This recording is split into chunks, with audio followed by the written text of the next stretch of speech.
Bom, eu vi algumas carinhas conhecidas aí, não sei se todo mundo me conhece, mas eu sou o Fernando, eu sou biólogo e minha carreira foi em grande parte na UFMG, graduação e mestrado na ecologia.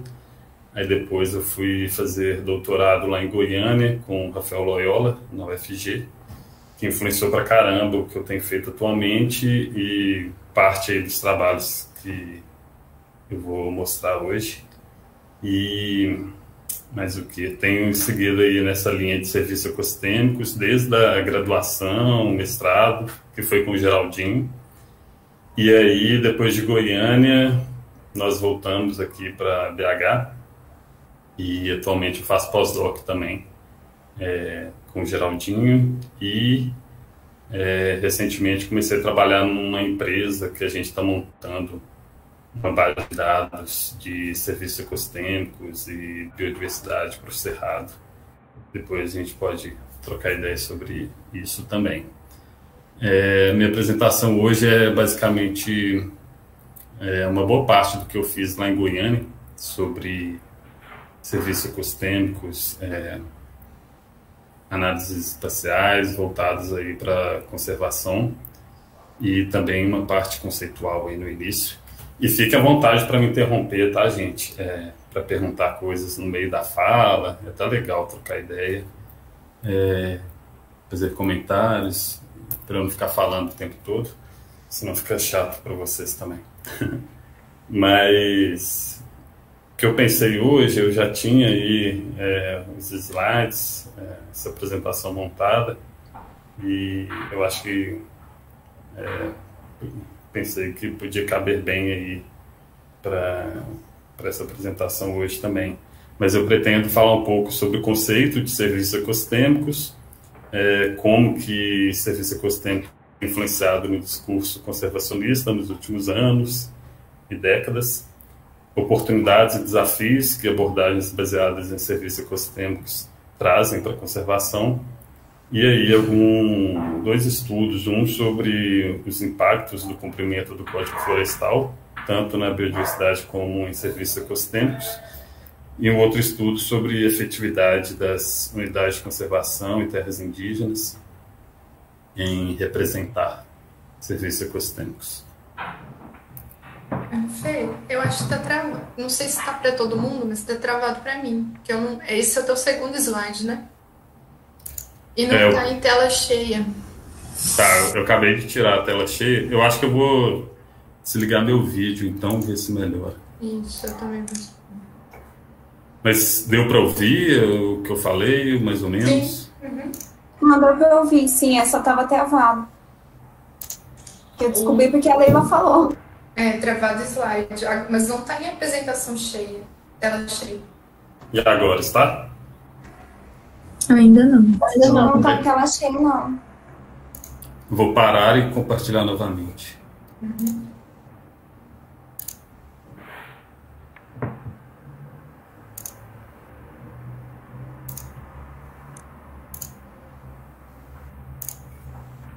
Vocês estão vendo agora? Um globo, a Terra, em tela cheia? Não. Não. Tá no estrutura da apresentação. Que estranho. Não tá aparecendo em tela cheia. Cancelei novamente, vou apresentar novamente.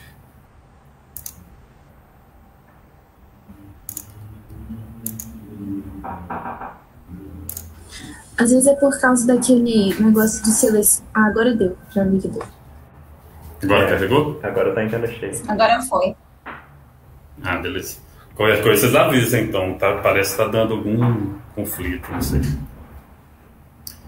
Bom, mas... Então, como todos sabemos, estamos passando por uma grande crise ambiental e, dentre eles, uma população crescente, né? Cada vez mais pessoas. Uma previsão aí que até 2048 a gente chegue a 9 bilhões de pessoas. Então, é muita gente e a gente está consumindo cada vez mais, né, com o consumo material cada vez maior. Só para a gente ter ideia, entre 1900 e 2000 teve aí um crescimento da população humana gigante, de 1,6 bilhões para 6,1, e a produção material per capita aumentou mais do que 9 vezes nesse período. Produção per capita, então imagina, uma pessoa consumindo 9 vezes mais em um século. O aumento total da produção material, então, 36 vezes em um século. E aí a gente chega a uma crise da biodiversidade super séria, né, que a gente vive atualmente. Um dado alarmante desse, uma espécie extinta a cada 20 minutos. E diferentes abordagens têm sido propostas para contornar essa crise ambiental, para conter ou para conciliar melhor com o modo de vida moderno. E uma dessas abordagens é baseada em serviços ecossistêmicos. Serviços ecossistêmicos não é um conceito tão recente assim, surgiu pela primeira vez na literatura em 1980, mas em 1990 deu força, e principalmente em 2 trabalhos em 1997, um deles esse livro da Gretchen Daly, que traz a definição de serviços ecossistêmicos como sendo condições e processos que ecossistemas e biodiversidade contribuem para a vida humana, sempre bastante focado na vida humana, no bem-estar humano, mais recentemente na qualidade de vida humana. Então é um conceito antropocêntrico. E aí vieram outras definições mais bem parecidas com essa definição da Daly. Uma que ficou super conhecida é essa definição da avaliação ecossistêmica do milênio, em 2005, que ajudou a expandir o conceito fora da academia, chegando aí nos tomadores de decisão, em governos e grandes empresas também. E o conceito também é bem focado nos seres humanos, é mais direto, como sendo os benefícios que a natureza, ou melhor, os benefícios que as pessoas obtêm dos ecossistemas. E uma novidade da avaliação ecossistêmica do milênio é a categorização em 3 classes aí dos serviços ecossistêmicos: serviços de provisão, como sendo os materiais obtidos dos ecossistemas, como alimento, água, recursos genéticos; serviços de regulação, como sendo que são os benefícios obtidos a partir da regulação dos processos ecossistêmicos, como polinização, purificação da água, do ar. Serviços culturais são serviços imateriais, as oportunidades que a natureza fornece para atividades culturais, religiosas, educativas também. E os serviços de suporte, que são aqueles importantes, necessários para a produção de todos os outros serviços, como manutenção da biodiversidade, formação do solo, etc. Apesar de ser um conceito e categorias relativamente antigas, né, em 2005, ainda é bastante usado, mas tem conceitos mais novos. E nos últimos anos teve um crescimento marcante da produção científica, com trabalhos com termos de serviços ecossistêmicos, principalmente ali a partir de 1997, com esse trabalho da Gretchen Daly, mas também um trabalho de Constança na Nature, que ficou muito famoso, estimou o valor monetário dos serviços ecossistêmicos fornecidos por toda a Terra. E aí teve esse aumento até 2004, ali, 2005 teve a avaliação ecossistêmica do milênio, e desde então aumentando cada vez mais, chegando aí a milhares de artigos publicados por ano nessa temática. E a influência também vai muito além da academia, tem influenciado, inclusive, acordos internacionais relacionados à biodiversidade, como, por exemplo, a Convenção da Diversidade Biológica, as metas de Aichi, que foram definidas entre 2001 e 2020, que tem metas aí bem específicas associadas à biodiversidade, mas também a serviços ecossistêmicos. E atualmente a gente está discutindo as metas pós-2020, que certamente vão ter também metas associadas a serviços ecossistêmicos, como carbono, água, que são serviços que aparecem com muita intensidade. E essas abordagens baseadas em serviços ecossistêmicos também influenciou grandes ONGs da conservação, como, por exemplo, a Conservação Internacional, que mostra lá no site deles que o nosso objetivo é proteger as coisas mais fundamentais que a natureza nos fornece, alimento, água, nossos meios de vida, estabilidade climática. Então, tendo aí uma relação muito clara com os serviços ecossistêmicos e outras ONGs internacionais também, como a TNC e Greenpeace e várias outras. Então, ao longo do tempo, o conceito tem influenciado bastante o discurso conservacionista, que tem se movido de um discurso que antes focava mais no respeito à natureza e no valor intrínseco das espécies, e agora está focando mais na contribuição ao bem-estar humano que a natureza fornece, dando uma ênfase maior ao valor instrumental da biodiversidade e da natureza. E essa mudança de discurso, baseadas em serviços ecossistêmicos, trazem oportunidades e também desafios. Uma das oportunidades é que aumenta a consciência ambiental da sociedade, ou há a possibilidade de aumentar a consciência ambiental, né, a partir do momento que a gente pode demonstrar a ligação que existe entre alterações globais, que afetam os elementos que formam os ecossistemas, que afetam as funções ecossistêmicas, que afetam os serviços ecossistêmicos e afetam, por sua vez, o bem-estar humano, a saúde humana. Então, a expectativa é que quando a sociedade, os tomadores de decisão, passem a entender a ligação que existe entre tudo isso, passe a investir mais na conservação da natureza. Outra oportunidade é que incentiva o diálogo entre diferentes áreas do conhecimento, né, geralmente eventos que são relacionados a serviços ecossistêmicos têm pessoas de diferentes áreas, né, ao longo aí dos últimos anos, nos meus trabalhos, também sempre tem alguém de outra área, né, seja economista, geógrafo. Na empresa que eu estou atualmente, que está trabalhando com enfoque aí de serviços ecossistêmicos e soluções baseadas na natureza, tem engenheiro agrícola junto com pessoal de sensoramento remoto, junto com biólogo, junto com advogado, economista. Então, abre portas aí, possibilidades para abordagens mais multidisciplinares. Outra oportunidade é que é uma forma de incentivar investimentos na conservação, né? Como, por exemplo, esse trabalho que estimou a contribuição das unidades de conservação para a economia nacional e mostrou que os benefícios, nesse caso, em termos econômicos, é muito maior do que o que é investido pelo governo federal nas unidades de conservação, mostrando, então, que é um investimento extremamente vantajoso que compensa investir mais nas unidades de conservação e conservação da natureza. Mas também traz desafios, né? Um deles é que o mercado é extremamente volátil, pode ser arriscado associar a conservação ao mercado, e um exemplo clássico é esse estudo que eles quantificaram os serviços fornecidos por esses fragmentos naturais em escuro, serviço de polinização, na verdade.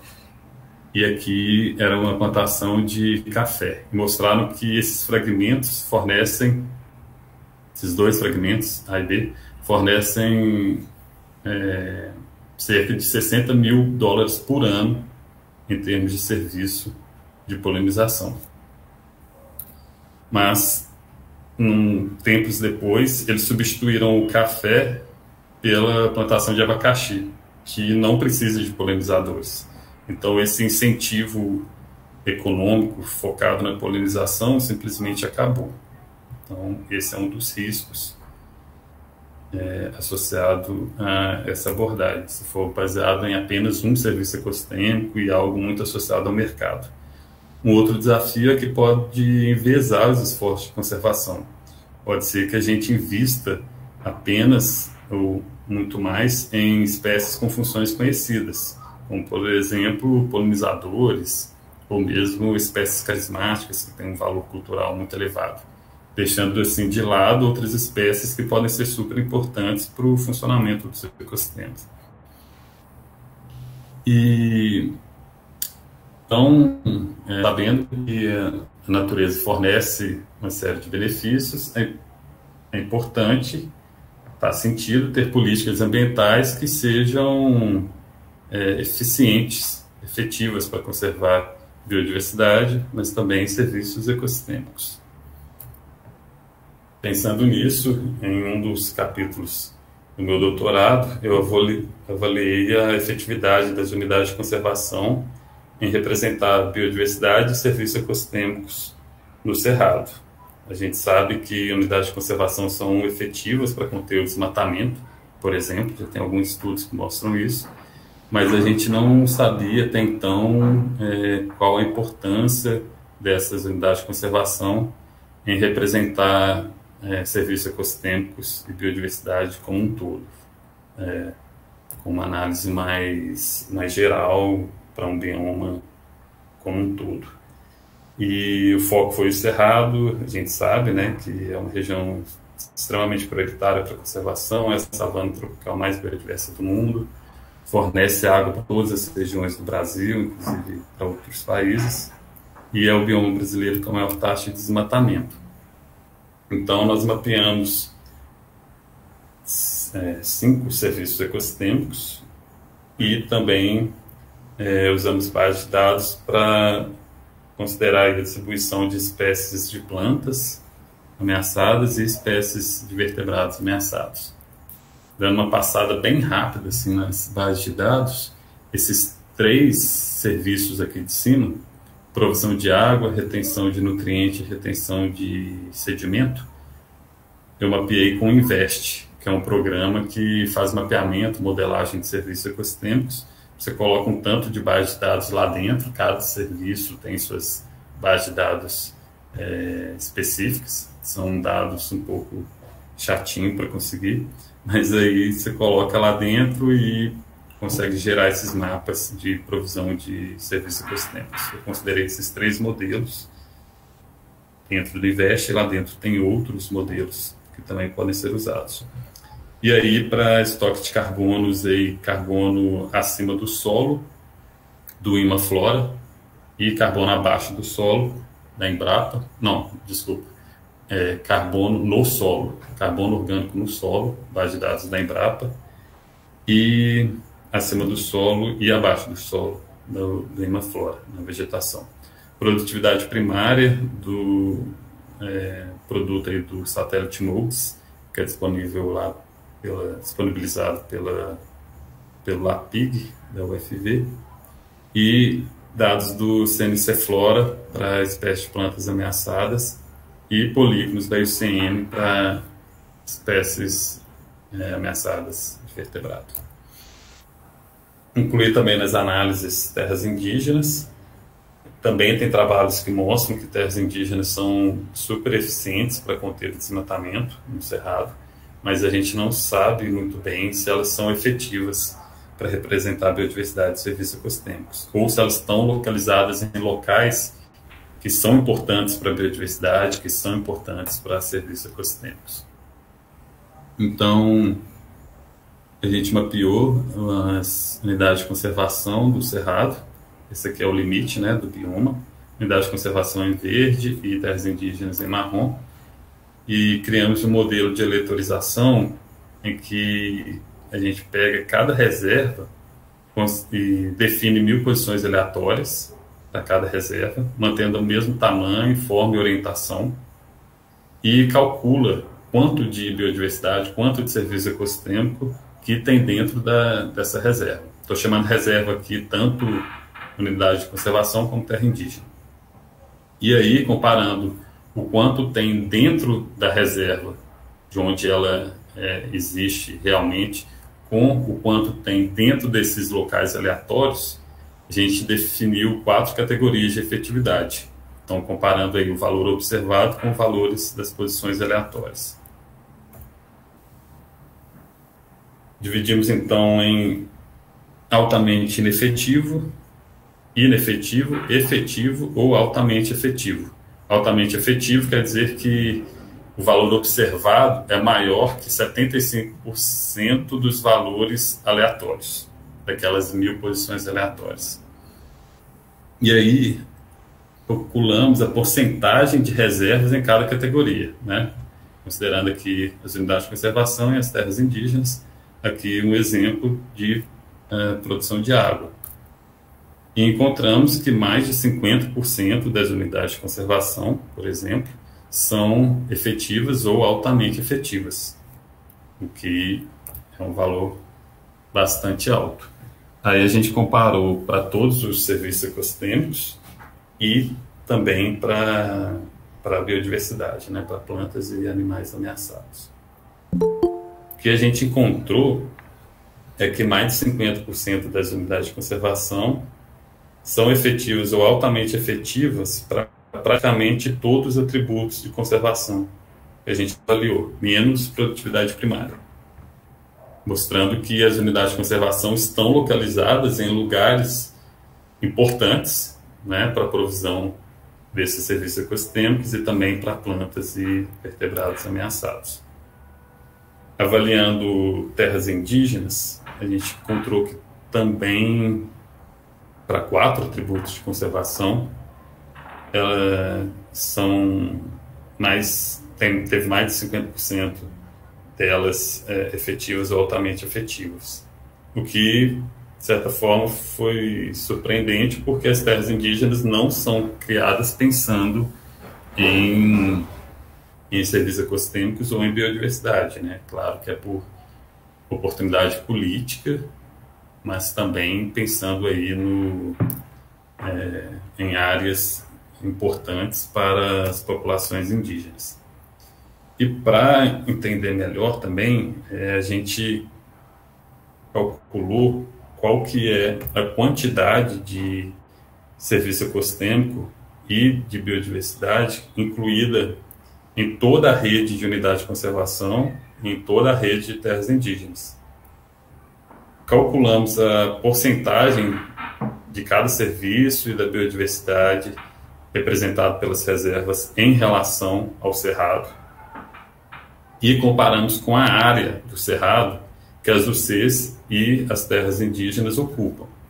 Então, por exemplo, essa linha aqui, essa linha horizontal das UCs, representa a área que as UCs ocupam do cerrado. Então, as UCs ocupam próximo de 7% do cerrado.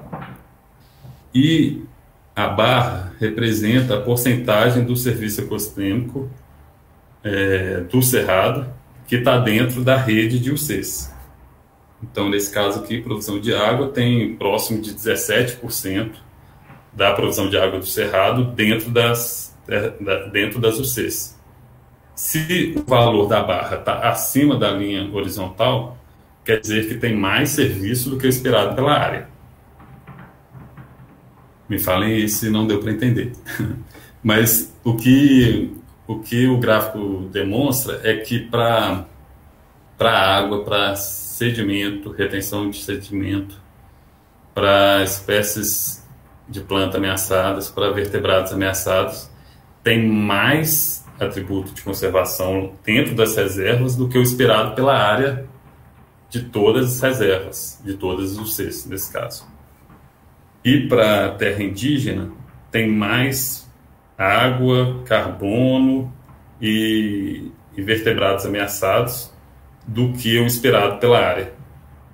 Tem mais esses atributos dentro das terras indígenas do que o esperado pela área que a rede de terras indígenas ocupa do cerrado.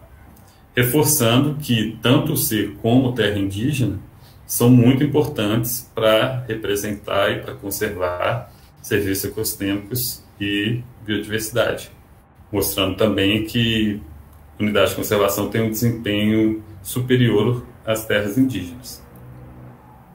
Mas, de qualquer forma, isso mostra que é super importante fortalecer politicamente e economicamente os órgãos do governo, as agências do governo que são responsáveis pela gestão dessas unidades de conservação e das terras indígenas. Esse trabalho está submetido na Ecosystem Service, depois de um Major Revision, passou agora para o Minor Revision, e espero que seja aceito nos próximos meses. E a Leila contribuiu também com parte das análises, ela também é coautora do trabalho. E aí um segundo trabalho, agora focando em propriedades privadas, né, a gente avaliou se o Código Florestal é eficiente em conservar biodiversidade e serviço ecossistêmico. Esse é um estudo que foi liderado por uma aluna de doutorado, Rafael Loyola, e que eu participei no desenvolvimento. O Código Florestal, então, é formado pelas APPs, que são áreas de preservação permanente, né, próximas dos rios, as APPs hídricas, que variam de acordo com a espessura do rio, e também pelas reservas legais. Na Amazônia Legal tem 80% da propriedade que deve ser conservada como reserva legal, e nas demais regiões, no Cerrado, por exemplo, 20% das propriedades. E aí a nossa pergunta foi qual que é o impacto do Código Florestal na biodiversidade e serviços ecossistêmicos do Cerrado. Se o Código Florestal fosse corretamente implementado em todo o Cerrado, o que aconteceria, qual seria o impacto para a biodiversidade e serviços ecossistêmicos? Essa foi a pergunta do trabalho. A gente pegou os dados do Britaldo Soares Filho, que também é um coautor do trabalho, e cortamos, né, o dado por Cerrado. O Britaldo calculou isso para todo o Brasil. E o dado aqui é do nível de cumprimento do Código Florestal. A gente avaliou em uma escala de microbacia como sendo um indicador de propriedade. Basicamente, as propriedades aí em verde, em tons de amarelo e verde, tem excedente de vegetação nativa, ou seja, tem mais vegetação nativa do que o Código Florestal exige. Ou seja, pode ser desmatado legalmente, né? Essas propriedades podem desmatar essas áreas legalmente. 36 milhões de hectares de vegetação nativa no Cerrado podem ser desmatados, seguindo o Código Florestal. E essas propriedades aí mais ao sul, em tons de vermelho e marrom, precisam restaurar vegetação nativa para cumprir o Código Florestal, considerando tanto APP como reserva legal. 5 milhões de hectares no Cerrado precisam ser restaurados para seguir o Código Florestal. Beleza, então se todo mundo que puder desmatar, todo mundo que tiver que restaurar, o que vai acontecer com biodiversidade e serviços ecossistêmicos? E aí a gente calculou isso para biodiversidade, esse mapa aí da esquerda, mostrando que onde pode desmatar vai ter uma perda de biodiversidade, né, que chega até 25% da biodiversidade, da riqueza de espécies que ocorre ali naquela propriedade, e quem tem que restaurar, vai restaurar e vai ter um ganho de riqueza de espécies na propriedade, são as propriedades mais ao sul. Isso foi calculado a partir de uma curva espécie-área, focando em vertebrados ameaçados e também plantas ameaçadas, com dados do CNC-FLORA para planta e do ICMBio para vertebrados, que foi calculado, foi mapeado a partir de modelagem de nicho, os vertebrados. E para carbono, a gente também calculou, mostrando aí que vai ter uma grande perda de carbono, né, uma grande emissão de carbono por causa do desmatamento, principalmente na região norte, e ao sul vai ter um ganho de carbono, incremento na vegetação. Mas então 51% das propriedades privadas podem perder pelo menos uma espécie, e em relação ao carbono pode ter, né, terá, se o Código Florestal for implementado, uma perda de 385 milhões de toneladas de carbono, que é o dobro da quantidade incluída nas unidades de conservação do Cerrado. A gente avaliou também o impacto no abastecimento hídrico, na segurança hídrica, a partir da distribuição das nascentes intermitentes. As nascentes intermitentes não são protegidas pelo Código Florestal. Então, a nossa pergunta foi, será quantos por cento dessas nascentes intermitentes estão localizadas em propriedades que pode ter o desmatamento, pode ter desmatamento legal? E encontramos que quase 70%, 72% das nascentes intermitentes estão em propriedades com excedente de vegetação, ou seja, que podem desmatar. Essas cores mais escuras aqui podem desmatar mais. Enquanto que próximo de 17%, 18% das nascentes estão em propriedades que precisam restaurar. Mas então a gente demonstrou que o Código Florestal, mesmo se bem implementado, não é suficiente para conservar da maneira adequada biodiversidade e estoque de carbono e água no Cerrado. Bom, é isso. A mensagem final, então, é que a abordagem baseada em serviços ecossistêmicos traz várias oportunidades para conservação, mas também tem desafios, né? A gente não pode assumir que investir em serviços ecossistêmicos é uma abordagem perfeita para conservar a biodiversidade.